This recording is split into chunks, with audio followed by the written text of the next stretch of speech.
Aku sampai benar-benar kehabisan kata. Capek, sesak, dan bingung harus bagaimana lagi. Mertuaku pernah berkata, dan kalimat itu terus terngiang di kepalaku sampai sekarang. Sejak anakku menikah dengan kamu dan tinggal di rumahku, cucuku jadi susah berangkat sekolah. Sejak menikah dengan kamu, anakku jadi susah beli paket internet. Sejak menikah dengan kamu, uang yang anakku kasih ke aku jadi berkurang. Sejak kamu ada di rumah ini, aku jadi kesusahan tengah malam. Kalau hujan deras, air masuk ke kamar mandiku.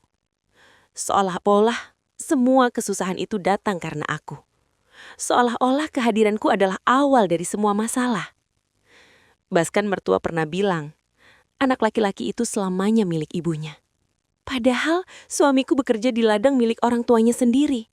Dan katanya wajar kalau uang lebih diutamakan untuk mertua, karena yang kerja itu anaknya, di ladang mereka.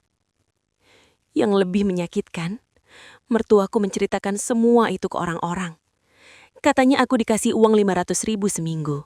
Sementara beliau cuma dikasih 200, 300, 450. Padahal faktanya aku tidak pernah sekalipun menerima uang sebanyak itu.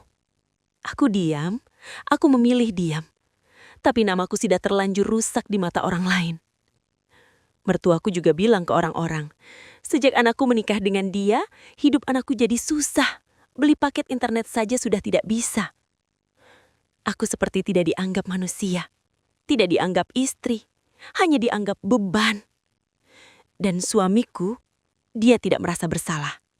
Dia masih menyimpan foto-foto dan baju-baju mantan istrinya, padahal sudah 3 tahun mereka bercerai. Dia berkali-kali berbohong padaku, bilang semuanya sudah dibuang, sudah dibakar. Nyatanya masih dipajang, masih disimpan rapi. Barang-barang yang dulu dia berikan ke mantan istrinya, dia berikan lagi kepadaku. Katanya karena adat mengharuskan pihak laki-laki memberi barang serupa. Jadi aku menerima barang yang dulu pernah menjadi kenangan orang lain. Aku menerimanya sambil menelan perih. Suamiku juga pernah berkata, kalau aku ini hanya orang lain, sedangkan ibunya adalah orang yang melahirkannya.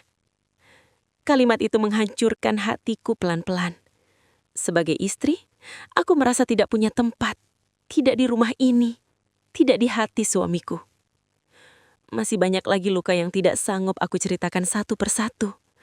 Aku hanya lelah, aku bingung, aku tidak tahu harus berbuat apa dan harus bersikap bagaimana menghadapi mereka semua.